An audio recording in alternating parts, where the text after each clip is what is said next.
Hello, and thank you for being here. Welcome to our forum. Let's start with a 2-minute introduction. Mr. Hill, if you could start. Thank you so much. Appreciate the Standard Journal doing this. I'm Brent Hill. I'm the current state senator for this district, which includes all of Madison County and the northern part of Bonneville County. I've been serving for several years now, but in the last 8 years as the president pro tem of the Senate. Like Robert, we both grew up in this area. We both love Idaho, and we love the people that are our friends and neighbors here in this particular area.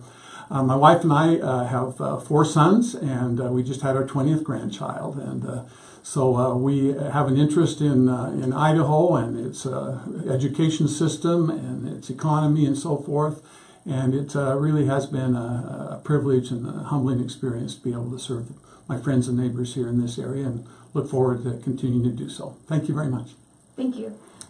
All right, I'm Robert Nielsen. I currently live in Sugar City. I have a son who's in the 2nd grade.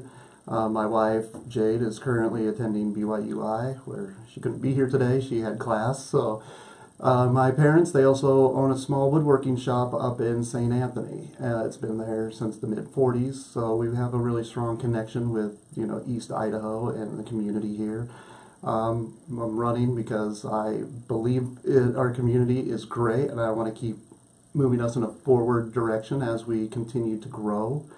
And that, like Senator Hill, we both really care about the future of our state and where our children will be, with not just in school, but after school with the economy, jobs. So, we're here today to answer questions. So let's start with that.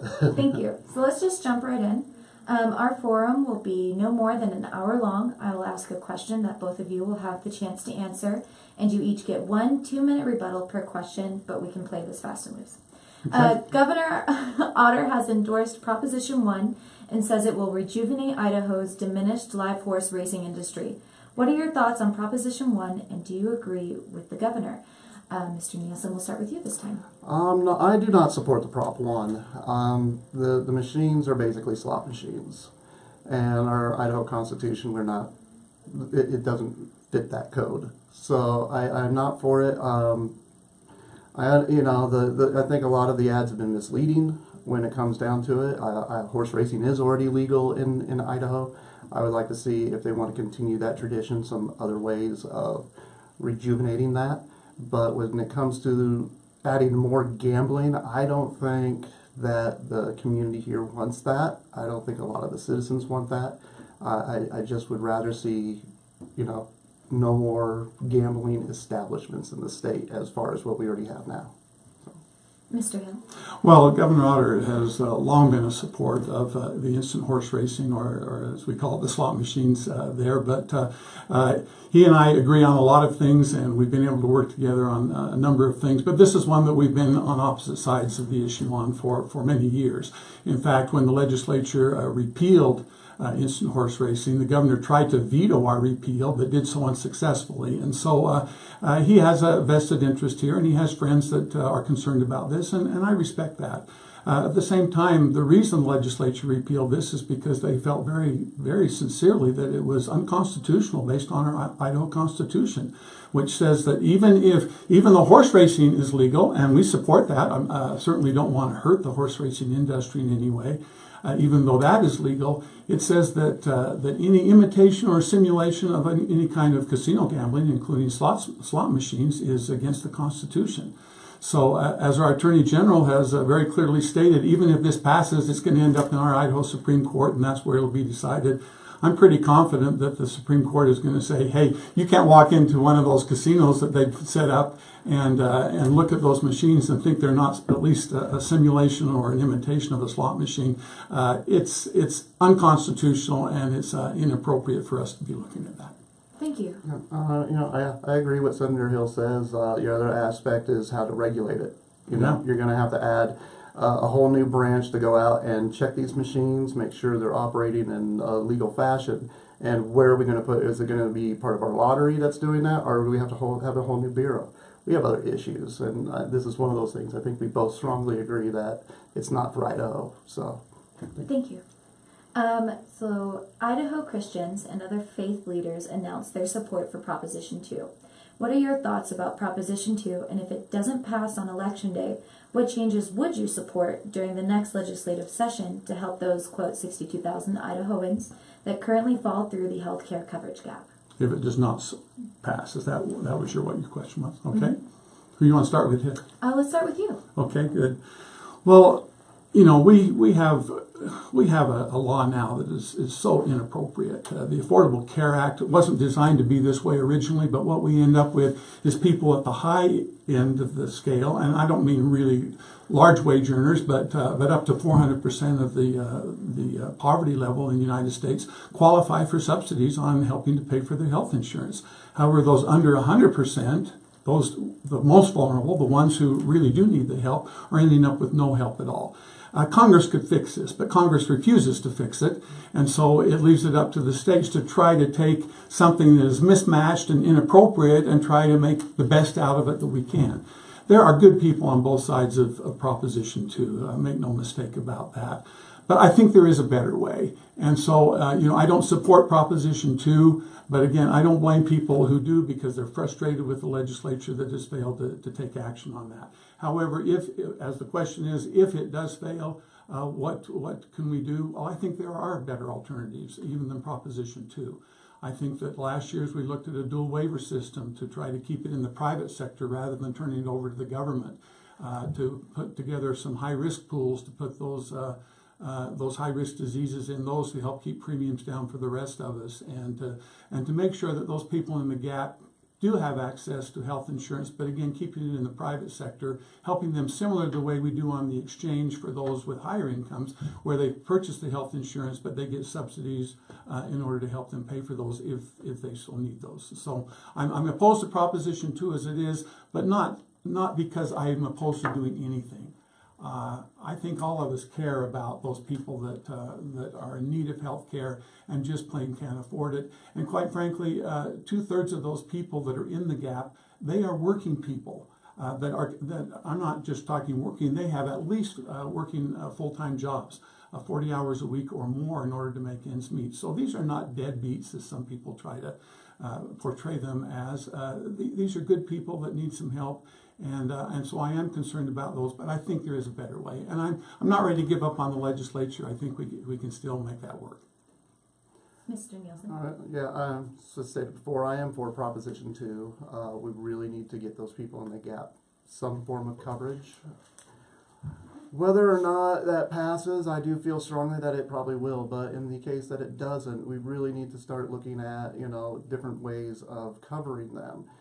Senator Hill has said, the Congress has not really done a whole lot. I think we run into a major issue with the Affordable Care Act is people don't like the way it's working, so let's throw the whole thing out. It was a new program. It's going to have issues with it, and instead of trying to fix those issues to make it better for everybody, it seems like they just want to tear it apart, which I'm not really for. We have a framework. Let's make it better.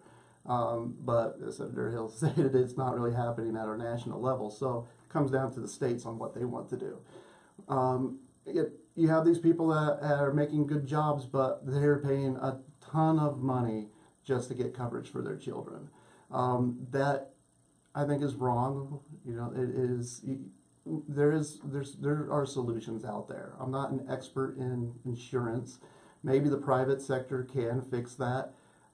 I haven't seen it work yet, so I'm kind of skeptical on that. But at the same time, it's like I'm willing to sit down with private sector insurance, try to work out these issues to try to get some point in Idaho where people can go see a doctor when they need it until it gets to, now people are waiting until it's really bad.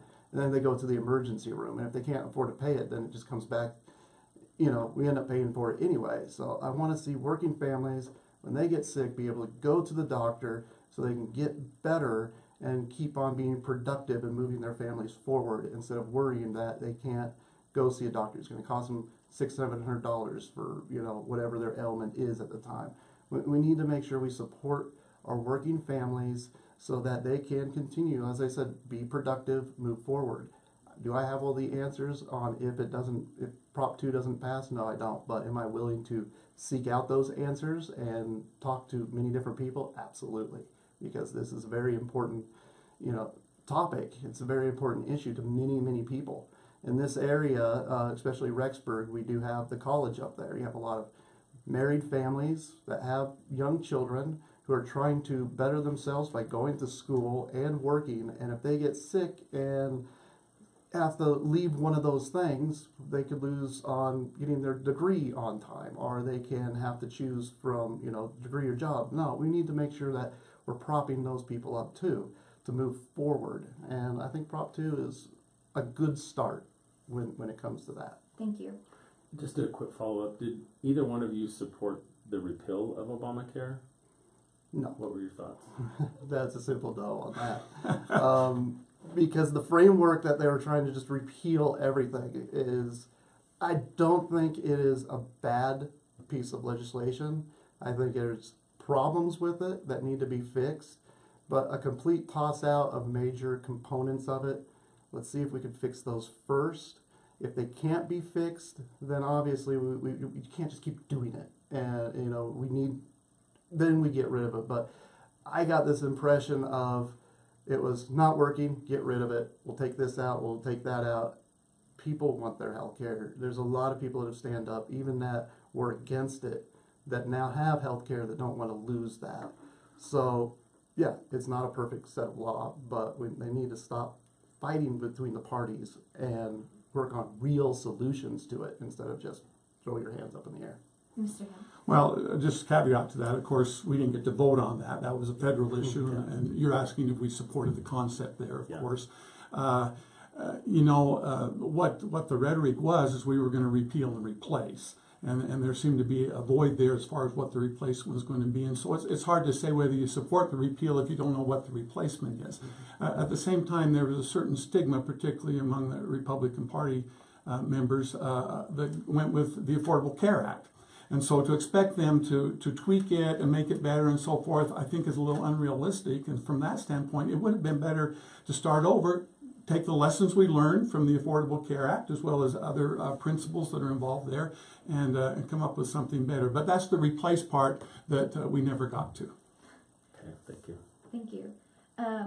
As more of our neighbor states have legalized marijuana, whether to change Idaho laws has been coming up more often in political debates and has become more prominent among issues that divide the state's politicians and voters.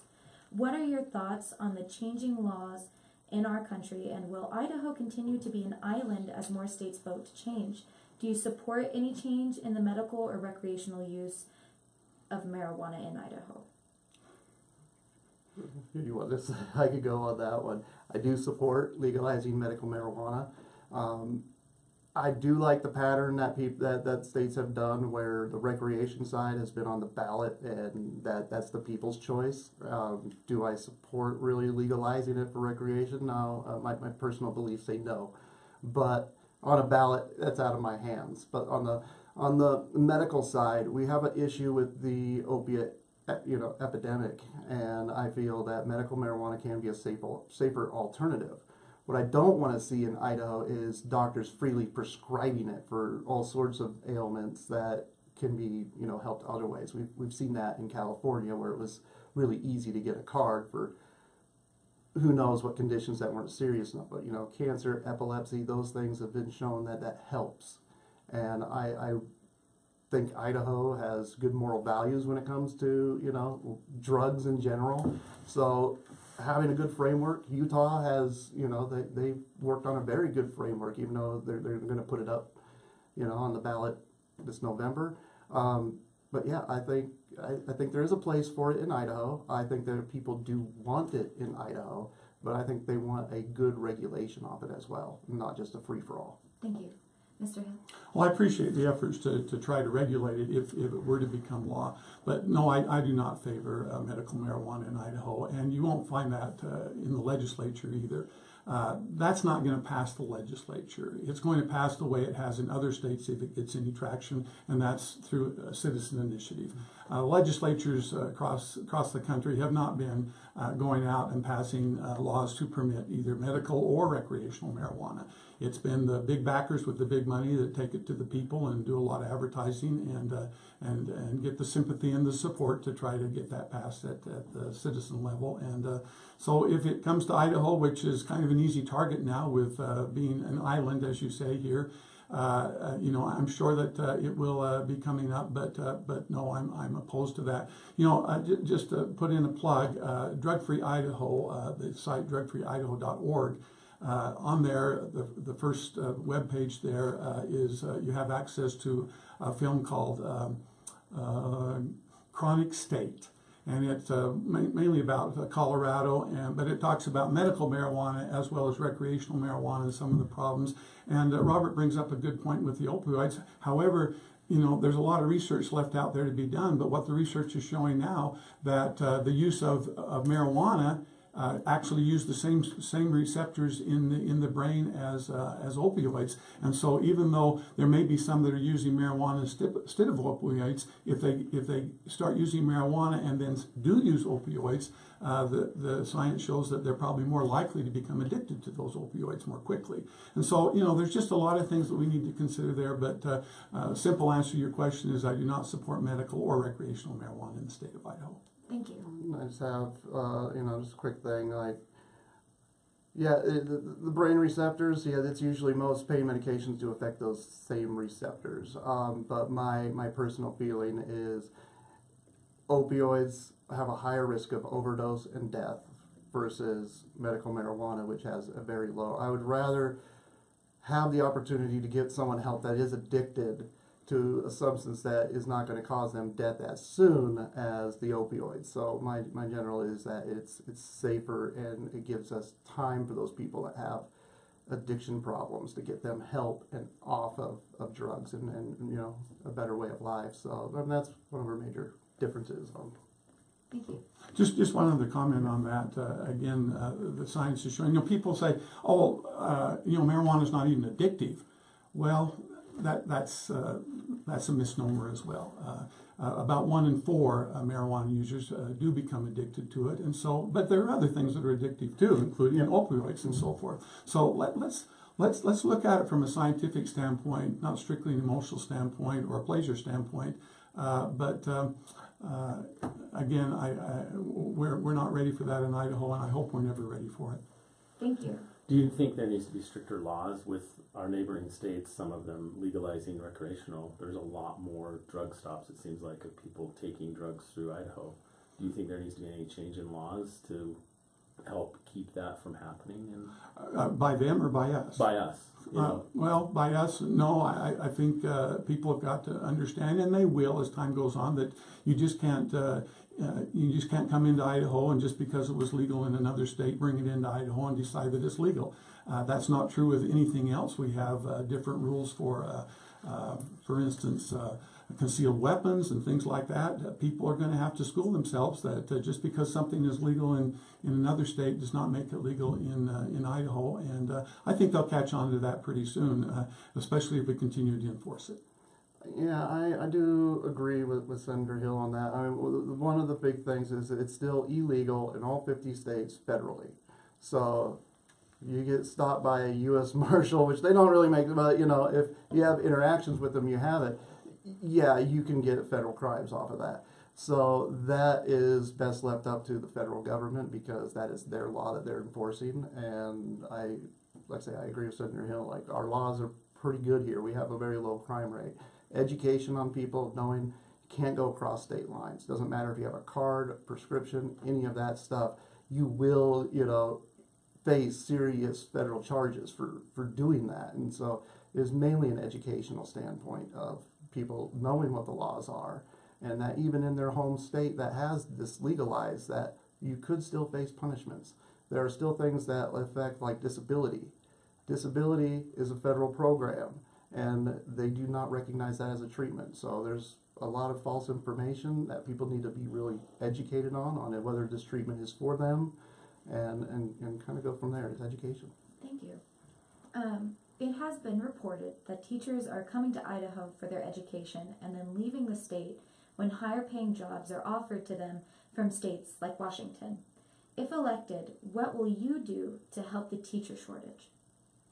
Well, that's a real good question. It's something we've been working on, for quite a while here, and I'm pleased with the progress we've made, but we need to make more progress. And so what we've done in Idaho is we put together a 5-year plan 4 years ago, and it's been working very well. The legislature bought in the plan, the governor bought in the plan, and so as a result of that, over the last 4 years, we've increased public education funding over $400 million a year, which is a 30% increase.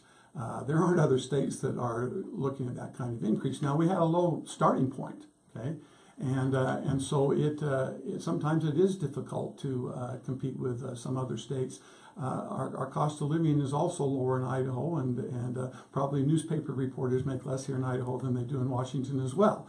So you need to look at the whole thing and across the board. But we have some really dedicated educators here in Idaho.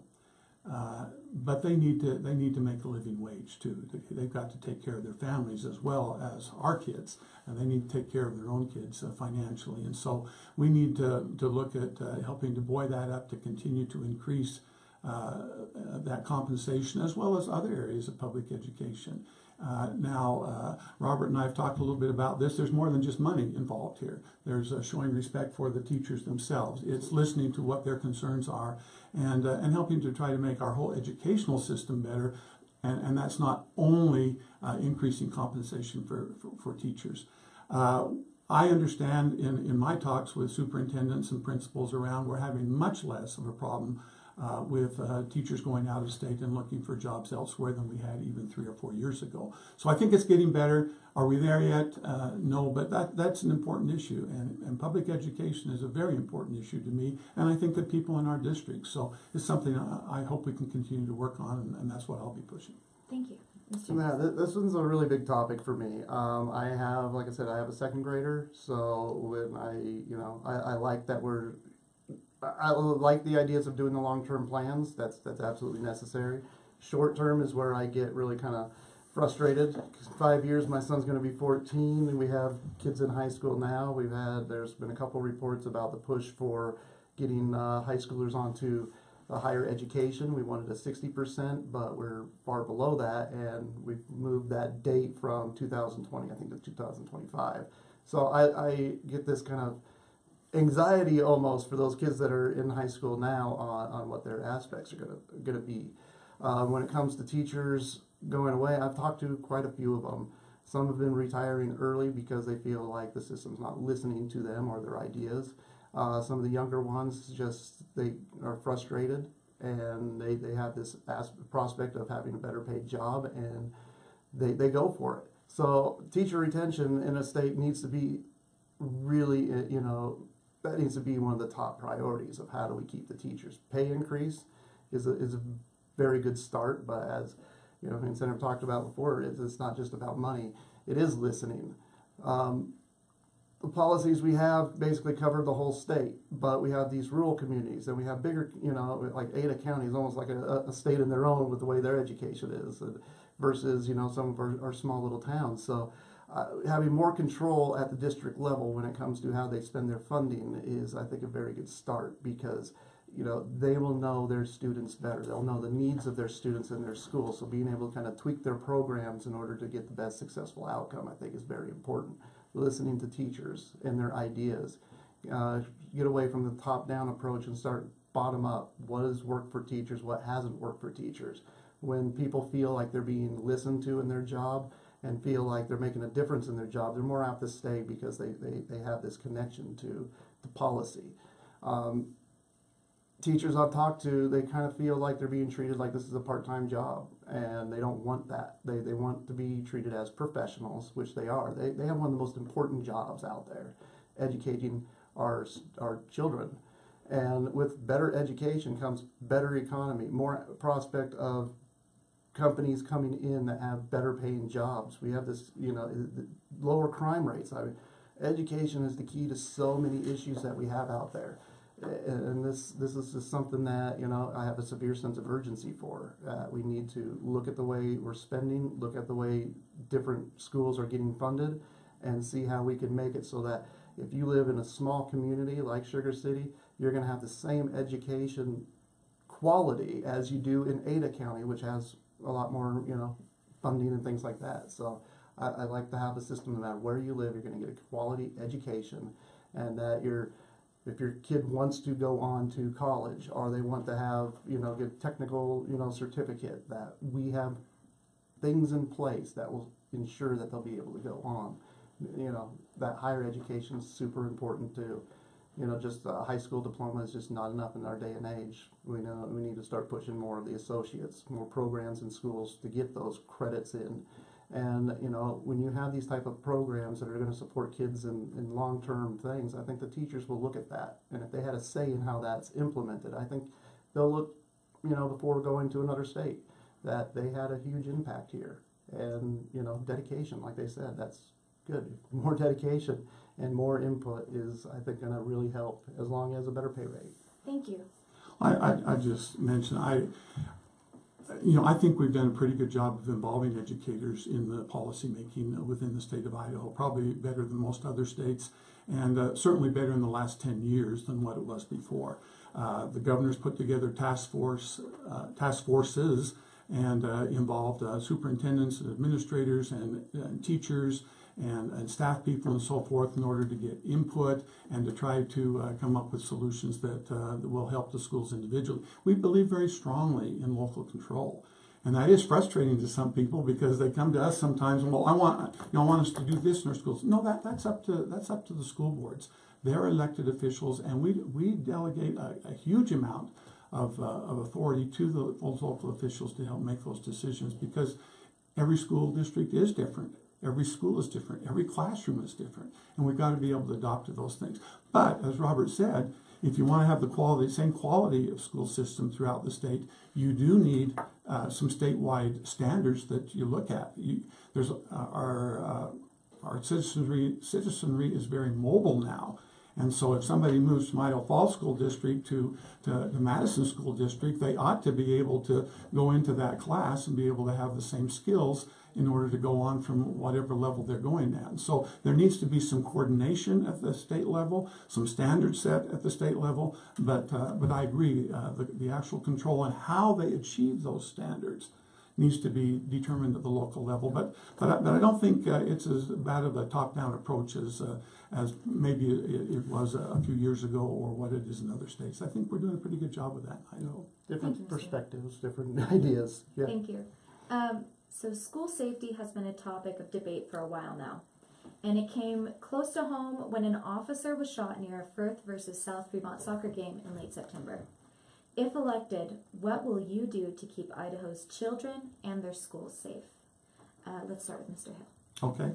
Well, we're already doing some really good things in that. 4 years ago, the legislature set up the Division of School Safety and Security, and that's within the Building Safety Department of the state of Idaho. We have experts going around to every school in the state. And I'm not talking about school districts, I'm talking about individual school buildings. And inspecting those school buildings, they have 700 criteria they look at to determine where there may be weaknesses, where we ought to be doing a better job to improve security, proper types of exits, the proper training for personnel in the schools and so forth. And they've made it through 2/3 of the schools so far, and they're doing that on a rotating basis and should finish up the other third this year. And so we're doing some good things there. Superintendent Ibarra has come up also with a safety plan to help enhance that and complement that as well. So can anyone guarantee that there will never be a problem? No, but there's a lot of things that we need to do. And we got to remember that 80 to 85%, for instance, of an active shooter, that kind of incident, those are fellow students. And so it's not only keeping the right people out, it's helping to work with the people who are in there, teaching or helping teachers to recognize red flags and other things, and to prevent bullying and other things that agitate and can make the problems worse. But we also got to look, not only we think about these shootings, But natural disasters, we've got to be prepared for that. Fires and other safety things all need to go into that formula. And so I'm really pleased. I just met last week, went down to Thunder Ridge High School and met with the statewide people that are working on this, and they gave a report for a couple of hours, and I'm really pleased with some of the things that we're doing there. And I think it will continue to enhance as those districts, as we're talking about local control, they get those reports, they see where their weaknesses are, and then they work on them, and then the state can check back and see what assistance they can give them, and also making sure they're making progress there. Thank you.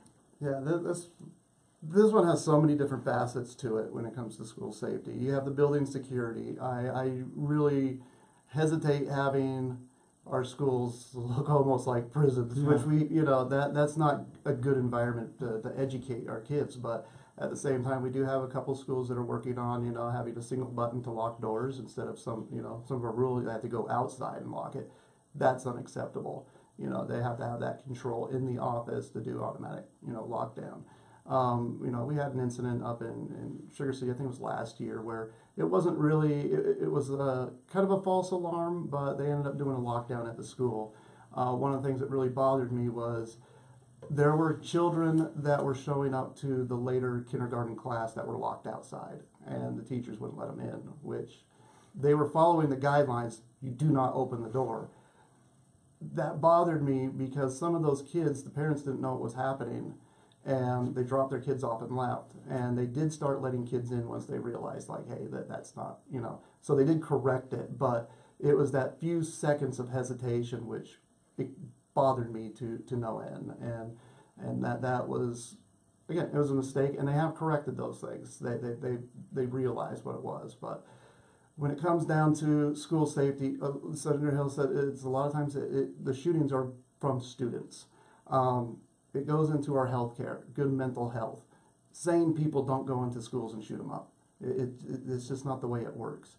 Teaching our kids, the second they get into school, that it's okay to talk to counselors. Creating an environment where kids know that they can talk to counselors without worrying about their inner thoughts being spread around. That starts also at home too.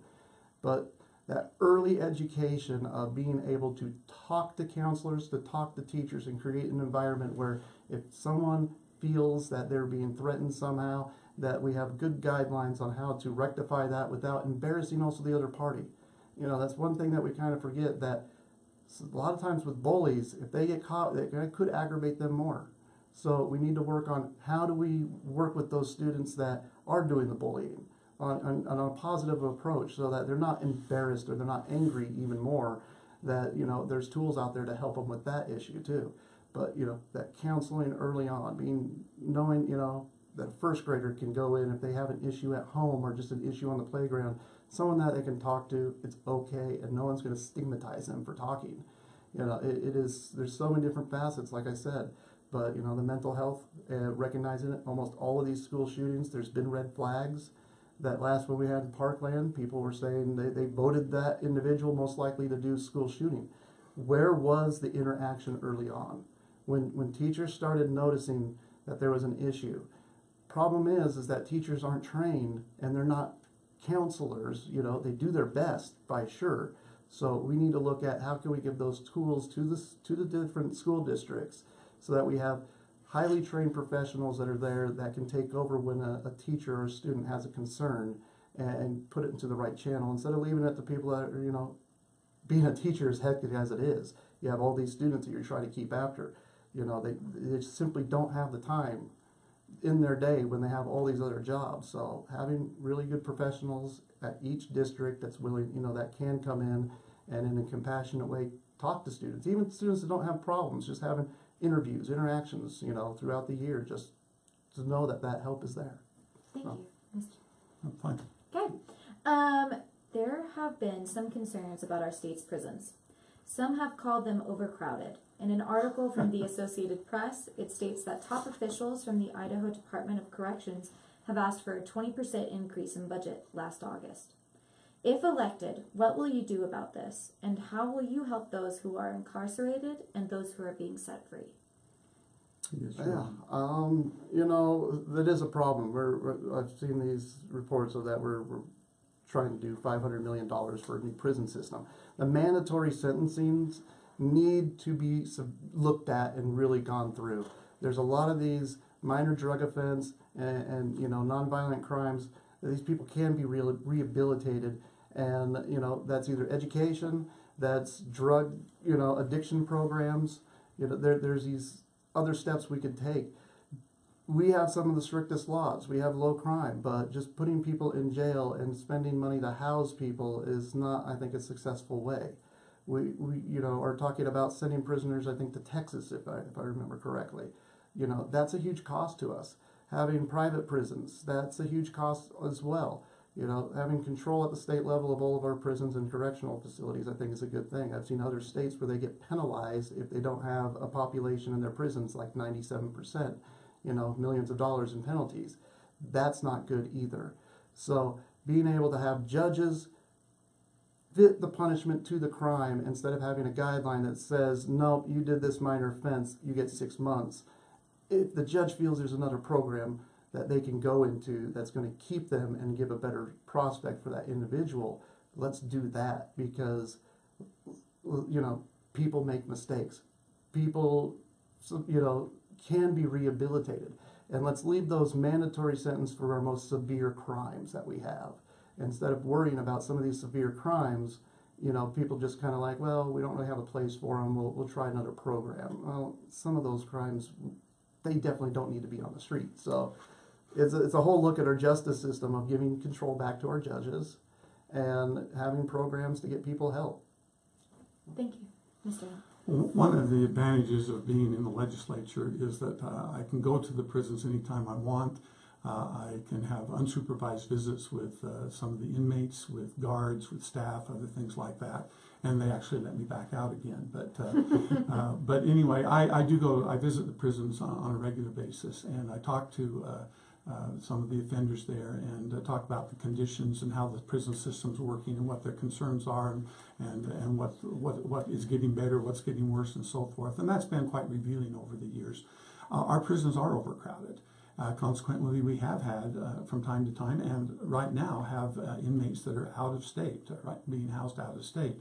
And so that's difficult. I talked to just a family 2 weeks ago here in Rexburg that have a son that's in prison, and they go over and visit him on a regular basis. All of a sudden, he got shipped out of state to Texas. Well, that makes it pretty hard for that family, and yet, that offender needs that family support, particularly when he gets time to come home. So we need to address those things. There are two things that I think really need to have work done on them. And one of them is what Robert mentioned, and that's the mandatory minimum sentences. A lot of those came about in the 60s and 70s. Some of you remember when everybody was talking about, well, the judges are too easy on crime. And they were calling on the legislatures, go in and put in mandatory minimums so the judges can't let these guys off. I agree that we need to give discretion more back to the judges themselves. Every offense, every individual, every case is different. And the juries and the judges and others that are dealing with that and see that one-on-one on a first-hand basis, they can probably make a better decision than some blanket law of one size fits all. And so that's one thing that needs to be done. The other thing that we need to work on is the transition as someone comes out of prison, so that we don't have a recidivism problem with them going back into prison. We have done some work on that, but we need to have better programming to get them prepared to come out of prison. They need to have a support mechanism in the communities, halfway houses and other things like that to help them make that transition, help them to get jobs and so forth. We do a lot for our veterans when they come back from serving, and have had traumatic situations happen and so forth. We could implement some of those same ideas for prisoners and be able to help them to make them contributing members of society, make them better members of their families and their communities and so forth. And so I think we need to do that. Now, those are things we need to do more of, but let's not forget some of the successes we've had. We have been pioneers across this nation in the areas of drug courts, mental health courts, and so forth. Our judiciary system here in Idaho has taken upon themselves, oftentimes at their own cost, of their own time, to hold these drug courts, to help people from having to go into prison in the first place, to help those with mental illnesses, and to help those with drug addictions and so forth, to deal with those while they're in their communities, while they're dealing with their families, yet with sideboards and restrictions on them to help keep them out of trouble. And I just have nothing but praise for our judiciary for the work they're doing there. And it's not, even though they initiated it, they're working with the Department of Health and Welfare, they're working with the local schools, with local law enforcement and others to try to provide that support structure for those people who are at risk to try to keep them out of prison. And I give them credit for that. Thank you, Mr. They Hill. do a good job. The Island Park Chamber of Commerce has sent out a mailer encouraging voters to vote no on the advisory vote about the proposed wildlife overpasses in Island Park. What are your thoughts about Idaho spending millions of federal and state tax dollars on overpasses for wildlife in our region? Oh, that one. I've talked to quite a few people, and I think one of the biggest points they have is ruining the beauty of the drive. When I go up to Yellowstone quite a bit, they're worried about seeing just concrete, and I agree. Like that is such a pristine forest. At the same time, how do you help the problem with that increased traffic that we've had record numbers of people going to Yellowstone, and most of those are coming through this area. A lot of them are not very educated on that. There are animals that come out. So how do we fix that? Well, I know in my experience driving up there, speed is a huge factor. I get passed all the time. I'll be going the speed limit. At night, it needs to change down because at night you get a lot of interactions with animals. That's when they move. And if you live here, you know that. But if you're out of state and live somewhere else, those ideas aren't there. I know that Idaho State Police has been trying to they want to open up a couple more positions, but they're having a hard time recruiting officers that can pass all their high standards. I don't want to see them lower their standards, but we need to kind of see about how do we boost that recruitment? How do we, if we have officers that are in other states, like can we attract some of them maybe to come out, But it's not just the overpass that's the issue. There's a whole public education that needs to go up to that. If we could leave the road the way it is, I'm for putting in some more passing lanes because of the increased traffic, but I don't want to ruin it.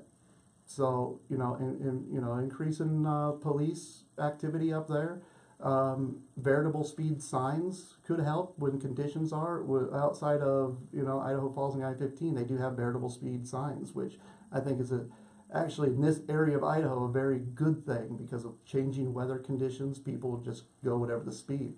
Having the ability for Idaho State Police and the Highway Department to, during times of migration, lower the speed. At night, lower the speed. There's other solutions out there than having to spend for overpasses, but a lot of it comes down to how people are reacting on that road. How are their driving habits? So. Thank you. Well, I've actually talked to Idaho Transportation about this issue, and just to keep it in perspective, the Transportation Department has not made a decision to put those in. They haven't even made a recommendation to put those in. They're having public hearings, and they're getting input from a variety of sources on a variety of ideas. This is one of the ideas that has been presented. Well, out of fairness, they have to consider that idea just like they do a lot of other ideas. But because it's an idea that goes contrary to some people's thoughts of what should be up there, some people are getting really concerned about it, and maybe overly concerned. Now it's hard to know if it proceeds that way. Then we'll be glad we took some preventative efforts. But I just want to make sure people understand this is not a foregone conclusion. It's not even a conclusion yet, and so let's keep it in perspective. At the same time, I think Robert makes a good point. This, maybe an extra benefit of those is to save the wildlife, but this is not to save the wildlife. This is to protect the motorist. This is to protect the driver, particularly at night and so forth. And there have been a lot of accidents and fatalities up there, and so ITD is looking for ways to improve that. That's one of the ways that they're looking at. I don't think that that's where they'll end up. I hope it's not where they end up. I think there are better ways to do it that are cheaper. Part of that being educating and looking at variable speeds and things like that, or different speeds at night and so forth. Sometimes some types of fencing can be helpful in certain areas. There are a lot of things that they're looking at, and I think ITD will be reasonable in their decisions. And if for some reason they're not, we'll work on it at that point too. Yeah, I agree. It's not. There's no final decisions. It's just one of many plans. But I am happy that they are holding, public hearings. Yeah, they want the public's input. Because that is key. Because I don't live there full time. I'm just a visitor when I'm up there. So whoever's up there, they have to have their input. But again, it's a topic that's starting to get heated where it doesn't need to be heated. But we all agree there's something has to be done to help people not hit animals up there. It's not just wildlife. It's, as you said, there's been some really bad accidents that's happened up there, and we would like to make sure when people visit our state, they are able to leave our state in one piece at the same time. So, it's bad for our tourism if people are just getting, run over by, hitting animals all the time. But I think they're proceeding in a good logical step of let's get input. Someone might have a really great idea that works well that no one's voiced yet. So the more input, more ideas, and hopefully what we come up is something that preserves the beauty of that drive, and the residents that live there are happy and people are safe. It's a 3-point system, and hopefully we'll hit all 3. We might only hit 2, but it's a start. Thank you. So staying on the topic of roads just here for a minute, a lot of people, you see a lot of complaints in East Idaho on social media pages and stuff where people complain about the money spent in western Idaho. Obviously there's a larger population in the Boise area, but a lot of people don't feel like there's a fair share of money spent in eastern Idaho. What are your thoughts on that, and do you think there needs to be an increase in spending in East Idaho roads, and what big infrastructure needs are there for our roads in East Idaho that you guys see? We can start with Senator Hill. Okay. Well, it's easy to complain about roads. My road to my house, I've got a couple of potholes I want to bring people's attention to. Okay, so we can always find fault with our roads, and many years ago we put together the Idaho Transportation Department, and we put together an independent commission there. The purpose for that was to take these decisions out of the hands of the legislature. That's where you get the problem with the funds going to a concentrated, particularly the urban areas, because that's where the power is in the legislature. That's where the most legislators are from. And so we put together an independent board. Through it is they are appointed by the governor and confirmed by the Senate. But at the same time, they have to be from different areas of the state. So different areas of the state are represented. Lee Gagne from Idaho Falls is on the board from our area here. I think Lee does a really good job of making sure that this side of the state is well represented. We're in District 7 of the Highway Department. The headquarters for that are down in Rigby.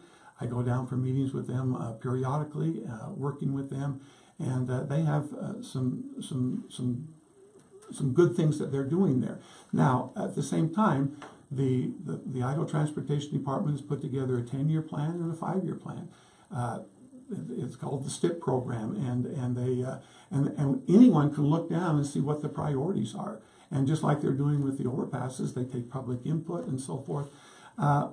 And so I think that we're probably getting close to our fair share, whatever the fair share is. The problem is, even though we're growing here in our particular area right here, there is incredible growth going over in the Treasure Valley, in the Boise Valley.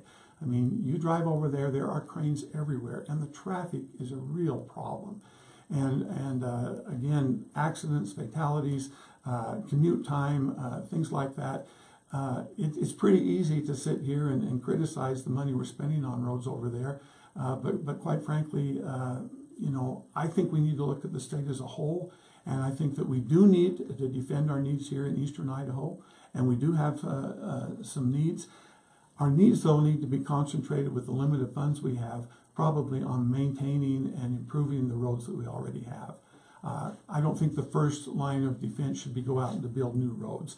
We have many of our bridges that are over 50, 60 years old, and yet they were designed originally to last for 50 years. We need to be looking at those. Can you think of how terrible it would be if we had an accident like they've had in some other states where we have a bridge collapse or something? So I think that ITD, quite frankly, Idaho Transportation Department, under the direction of Director Ness, is really an excellent example of how really our other state agencies should be operating. He has done an incredible job of getting the funds out of the the administrative level and down into the roads where it can do some good. Does he need more funds? Yes, but I think that they are interested in Eastern Idaho, and we will keep their attention and their focus on Eastern Idaho as we go forward too. Thank you, Mr. Nielsen.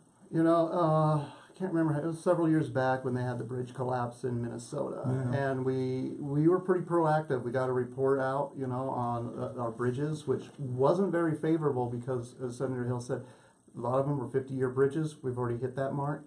And, when you look around here, especially around Rexburg and drive up to Idaho Falls, the Highway Department has fixed a lot of those bridges. They've gone through, and I think US 20, they've done a good job maintaining that.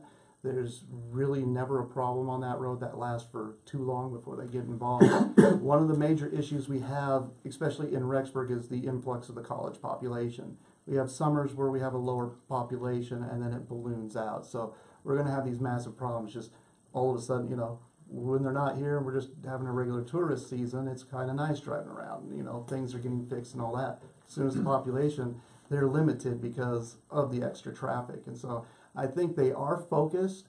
Can they do more? Absolutely, but we also have to look at the whole state and the budget they have. You can't fix everything at once. But when it comes to issues around here, we have some of our intersections and overpasses of coming off of US 20 into Rexburg, which desperately needs stoplights. With the increased flow where Madison High School is out there, it's sometimes next to impossible to safely make it across that intersection. I know they've done studies out there and they are improving it. They're putting sidewalks in. It just feels like it's too slow for us. And I understand that, because what would happen if one of our students gets severely injured or killed out there? We're going to be very upset about it. So I think it's good that people are upset. They go out on social media and bring attention to these different things, because even though I think that our highway departments, our roads are trying with what they have, sometimes there's things that need to be brought to their attention. And that way we can do the prioritize of which projects we need to do first. We obviously just can't go out and fix every single thing the next day. That would bankrupt our whole system. But public input on where the problems are, different intersections that are dangerous, that is very vital. And, as I said, I think they're trying the best they have with the tools they have. And, anytime, more input, more ways of tweaking the system. You have the 5 and 10 year plan, which, is good to have that plan. But, it always needs to be tweaked, because we are growing. It's not going to be perfect, but for the most part, I think most of the issues we have with roads kind of fall onto the cities. They have a lot smaller budget. They have to find more ways of getting money. And I think a lot of it does boil down to the city versus the state departments. So, and just to comment on that, to supplement that, some people don't know, but about 40% of the fuel and registration fees and fuel tax does go to the local counties and cities and so forth. That's how it's split up. And so, but again, everybody's limited in their funds. But that's about 60% goes to the state and the other goes to local. All right, well, let's start with our conclusions. We'll start with Mr. Nielsen. Well, I appreciate the Standard Journal for having this, and Senator Hill for doing this, our second forum, and I think they've been very positive. One of the things that I do want to really point out is in my interactions with the public during this whole campaign, I do get a lot of people wondering, when it comes to parties. I'm not running for or against any party. I'm running for the citizens. And so, it's kind of vital to know that. And I think Senator Hill would agree that, we are running for the citizens. So, I just want to see, I don't care who you vote for, I just want to see people get out and start voting. This is a very important election. We're going to basically get a whole new government here. And so the more input from the most amount of citizens we have, no matter who you decide to vote for, it is vital you get out and spread what you think, what you want to have Idaho look like in the future. So again, I'd just like to thank everybody, and please get out and vote. Thank you.